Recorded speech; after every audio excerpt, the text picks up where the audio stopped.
नमस्कार, जय हिंद, जय महाराष्ट्र। मुंबई का काला घोड़ा एरिया है और आज दूर दराज से लोग अपनी कविताओं का पाठ करेंगे। सृष्टि फाउंडेशन द्वारा ये किया जा रहा है, हर साल करते हैं ये। मैं आपको लेके चलता हूँ और एक ख़ास बात और है, नरेंद्र मोदी जी के हमशक्ल भी आने वाले हैं। इसमें वो भी कुछ कहेंगे और अपनी कविताओं का पाठ करेंगे। उनकी भी एक कला है उनके पास में। हमशक्ल नरेंद्र मोदी जी के। आइए मैं आपको लेकर चलता हूँ ऊपर, जहाँ पर ये काफ़ी ब्रिटिश के ज़माने का आर्ट गैलरी है। यहाँ पर मैं बहुत सारे लोगों को देख रही हूँ, तो मुझे लगता है कि वो जो ताली नामक योग है वो बहुत आवश्यक है। तो इतनी कमज़ोर तालियों के साथ लेकिन बच्चों को गुजारिश है कि तालियां वहीं बजाएंगे जहाँ पर दीदी कहेंगे। जी, स्वागत। और प्यारे बच्चों का खासकर स्वागत, क्योंकि तालियां वही बजाएंगे। मंच को नमन और मोदी जी का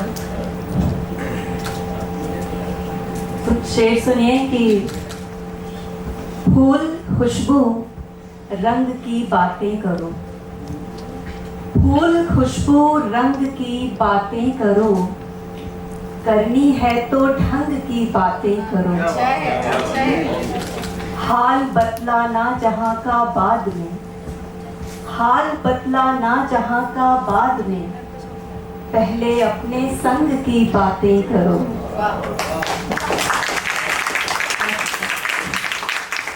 फुर्सत कोई काम मिले, तुम आओ तो फुर्सत कोई काम मिले, वरना दिन इतवार ही लगते हैं मुझको। खुशियाँ आला दर्जे की या मुस्काने, खुशियाँ आला दर्जे की या मुस्काने, बिन तेरे बेकार ही लगते हैं मुझको। मुफलिसी में संभाल रखा है, मुफलिसी में संभाल रखा है, पेट ने भूख टाल रखा है, उनको सिक्का नहीं मिला शायद, उनको सिक्का नहीं मिला शायद, नाम मेरा उछाल रखा है।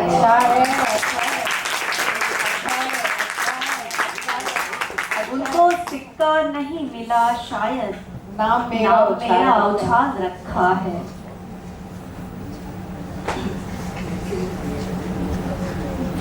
दिल से एक बार देखते मुझको, दिल से एक बार देखते मुझको, ठीक से यार देखते मुझको। अच्छा है। तुमने भी देखी बाहरी रंगत, तुमने भी देखी बाहरी रंगत, जिस्म के पार देखते मुझको। अच्छा है। एक गुड़िया हूँ या कि दुल्हन हूँ, एक गुड़िया हूँ या एक गुड़िया हूँ या कि दुल्हन हूँ, करके श्रृंगार देखते मुझको।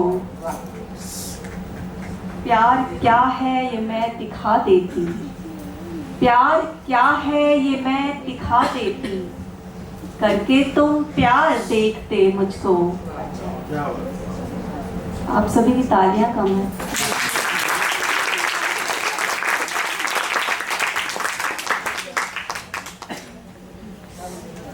उसके दिल का हाल पता चल जाए बस, उसके दिल का हाल पता चल जाए बस, उसके दिल का हाल पता चल जाए बस, क्या है अगली चाल पता चल जाए बस। उसके बिन तो मेरी हालत ठीक नहीं, उसके बिन तो मेरी हालत ठीक नहीं, वो भी है बेहाल पता चल जाए बस। पानी है, आग बादल हवा न पानी हैं, आप दिन क्यों नहीं गुजारा है। वाह वाह। माँ मुझे प्यार से, आप बादल हवा न पानी हैं, आप बादल हवा न पानी हैं, आप दिन क्यों नहीं गुजारा है। माँ मुझे प्यार से बताती थी, माँ मुझे प्यार से बताती थी, आसमां से तुझे उतारा है। वाह। मंदिर जाता था वो प्रतिदिन। तो एक दिन उसके दादाजी बीमार हो गए तो उसको मंदिर अकेले जाना पड़ा। इन बच्चों को देखकर ये छोटी सी कहानी आ गई। मुझे मालूम नहीं कि इनको शायरी कितनी समझ में आई, लेकिन इन्होंने साथ बहुत दिया अनुशासित होकर। तो इन बच्चों को अपने ख्याल से निकाल नहीं सकती हो। बच्चों ये कहानी सुनना कि एक छोटा सा बच्चा था, दादाजी के साथ रोज मंदिर जाता था। रोज मंदिर जाता था। एक दिन दादाजी की तबीयत खराब हो गई तो वो अकेले मंदिर गया। भगवान के आगे उसने शीश नवाया और बोला, भगवान जी मेरे दादा को ठीक कर दो। उसके बाद बोला, नहीं नहीं नहीं, ऐसा करो भगवान जी आप मुझे ठीक कर दो ताकि मैं दादाजी का ख्याल रख सकूं। उसके बाद वो वापस जाने लगा। फिर लौट कर आया, ऐसा सुनिए भगवान जी एक काम कीजिए, आप मेरे पापा को ठीक कर दीजिए ताकि वो मेरा ध्यान रखे और मैं अपने दादाजी का ध्यान रखूं। फिर उसके बाद वो जाने लगा। फिर वो देहरी तक गया और फिर वापस लौट कर आया। बोला, अच्छा एक काम कीजिए भगवान जी, एक बात और आप ऐसा करिए मेरी मम्मी को ठीक रखिए, क्योंकि मेरी मम्मी ठीक रहेगी तो मेरे पापा का ख्याल रखेगी, मेरे पापा ठीक रहेंगे तो मेरा ख्याल रखेंगे और मैं अपने दादाजी का ख्याल रखूंगा। फिर वो अब बात ठीक हो गई भगवान जी, अब मैं चलता हूँ। जाने लगा फिर लौट कर। अच्छा एक काम कीजिए भगवान जी, छोटी सी मेरी बात है, मेरी दादी को ठीक कर दीजिए, क्योंकि मेरी दादी ठीक रहेगी तो मम्मी को बिल्कुल अपनी कमांड में रखेगी और मेरी मम्मी मेरे पापा का ख्याल रखेगी, पापा मेरा ख्याल रखेंगे, मैं दादाजी का ख्याल रखूंगा और फिर सब ठीक रहेगा। अब बात पूरी हो गई। अब परिवार में कोई बचा नहीं। अब वो जाने लगा पूरी निश्चितता के साथ, लेकिन देहरी के बाहर गया और आधे रास्ते से फिर लौट कर आया और आने के बाद बोला, भगवान जी थोड़ी सी बात और समझ में आती है मुझे, एक काम कीजिए आप बस अपना ख्याल रखिए, क्योंकि आप ठीक रहेंगे तो हम सब ठीक रहेंगे। तो ये जो बात है कि गहराई की तरफ बढ़ना, जब इंसान गहराई की तरफ जाता है, गहरी बातें सुनता है, मन से सुनता है, दिमाग की जगह दिल से सुनता है, तो जरा खो जाता है। लोग कम है नवरात्रि की वजह से, बारिश की वजह से और अन्य कारणों से, लेकिन निहारिका पूनम जी ने छोटी सी एक बात कही थी कि आपकी तालियां कम है, तो ऐसा नहीं है, आप सब खो गए थे उसमें और ये अच्छी शायरी थी तो सबने दिल से सुनी। तो मैं आप लोगों की तरफ से एक बार और जोरदार तालियों की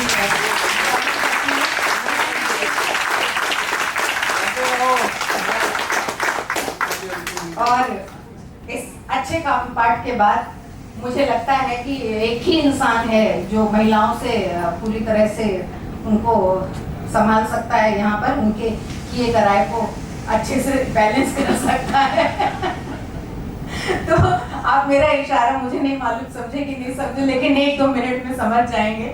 मैं एक हास्य कवि का नाम लेने जा रही हूँ और आपने उनको बहुत सारे टेलीविजन शोज में देखा होगा। और हास्य कवियों के बारे में होता है कि बहुत उनके बारे में लोग सोचते हैं कि तो बहुत हंसते हंसाते हैं, बहुत इन लोगों के साथ हुजूम रहता होगा, एक भारी भीड़ रहती होगी, लेकिन ऐसा है नहीं। जो बहुत अच्छे होते हैं, बहुत हंसते हैं।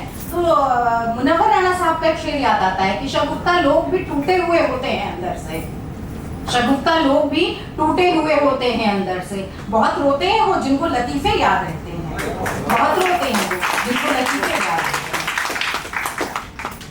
एक शेर और याद आता है कि रोने में खतरा है, रोने में खतरा है, तालाब नदी हो जाते हैं। रोने में खतरा है, तालाब नदी हो जाती है। ये भी मुनव्वर राणा साहब का ही शेर है मेरा ख्याल, कि रोने में खतरा है, तालाब नदी हो जाते हैं, हंसना भी आसान नहीं है, लब जख्मी हो जाते हैं, जख्मी हो जाते हैं।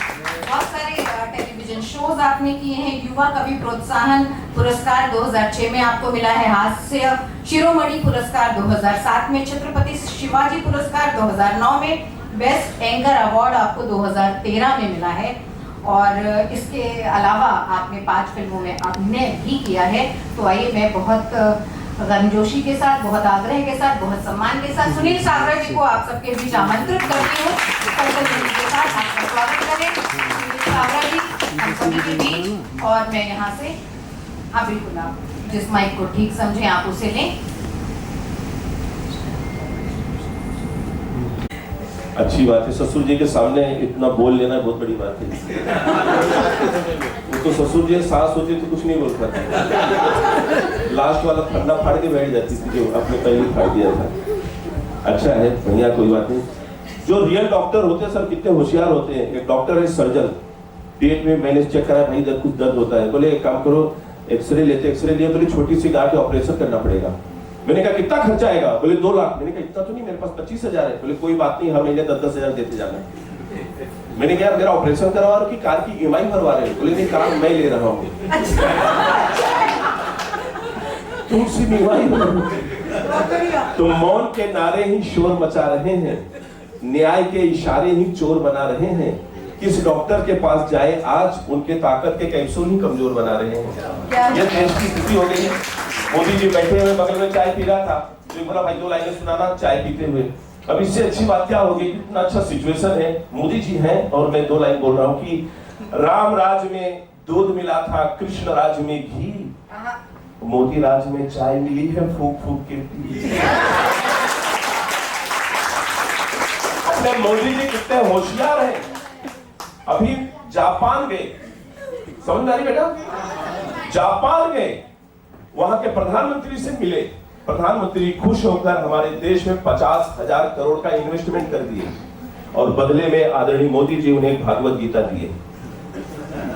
25-30 साल के बाद जो अपनी फाइल पलटेंगे कि लॉस हुआ, प्रॉफिट हुआ, हानि हुआ, क्या हुआ, तो पहले ही पृष्ठ पे लिखा मिलेगा क्यों व्यर्थ चिंता करते हो। क्या था जो तुम्हारा चला गया, कल जो तुम्हारा था वो परसों किसी और का था और नरसों किसी और का होगा। इसलिए हे मनुष्य, इंडिया में आओ, इन्वेस्टमेंट करो, फल की चिंता ना। हम लोग दिमाग से काम लेने वाले लोग हैं। ये बोला सुनील भाई वो LIC पे चाइना वाले हमें आंख उठा के देख रहे। मैंने कहा पागल है क्या, वो चाइनीज है, आंख खोल के तो पूरा देख नहीं सकते, आंख उठा के क्या देखेंगे। और जितनी इन चाइनीज वालों की आंखें जागते समय खुली रहती उतनी तो हम इंडियन के सोते समय। दिमाग से काम लेते, ज्यादा लोड और टेंशन लेना ही नहीं है। अभी जब हमने सिंदूर ऑपरेशन करवाया तो हड़बड़ाहट में पाकिस्तान ने 20-25 F-16 अमेरिका से खरीद लिए। वो इतनी हड़बड़ाहट में था कि पायलटों को पूरा ट्रेनिंग ही नहीं दे पाया। पायलट सिर्फ फ्लाइट उड़ाना जान रहे थे, नीचे ले ही नहीं पा रहे थे। तो शहबाज जी ने बोल के जनाब वो नीचे नहीं ला पा रहे हैं। तो ट्रम्प बोले तुम उड़ाओ, नीचे तो उन्हें इंडियन आर्मी लेके आएगी।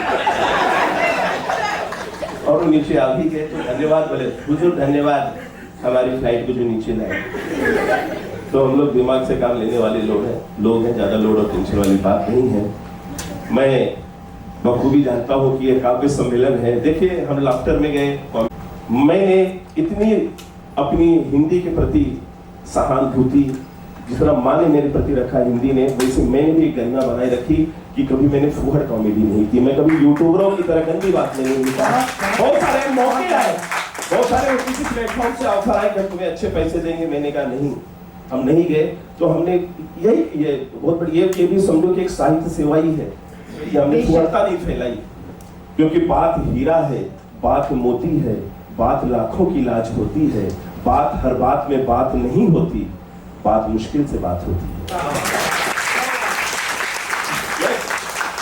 2 लाइन की छोटी सी कविता मैडम बोल रहा हूँ कि हम लोग क्या है ना, कोई दृश्य देखते हैं और कुछ दिख जाता है तो लिख जाता है कि एक गरीब बूढ़ी माँ अपने बेटे को रोटी का सूखा टुकड़ा देते हुए बोली, लल्ला तू इसे कैसे खाएगा, न प्याज है, न चटनी है, न मिर्च है, तू कौन सा स्वाद पाएगा।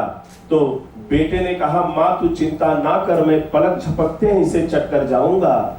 अरे इन रोटियों में तेरे आंसू गिर गए हैं, मैं नमक रोटी समझ के खा जाऊंगा। तेरे आंसू गिर गए हैं, मैं नमक रोटी समझ के खा जाऊंगा। तो हम ज्यादा बड़ी बड़ी तो नहीं लिखते, कोई बात नहीं, जहाँ भी मौका मिले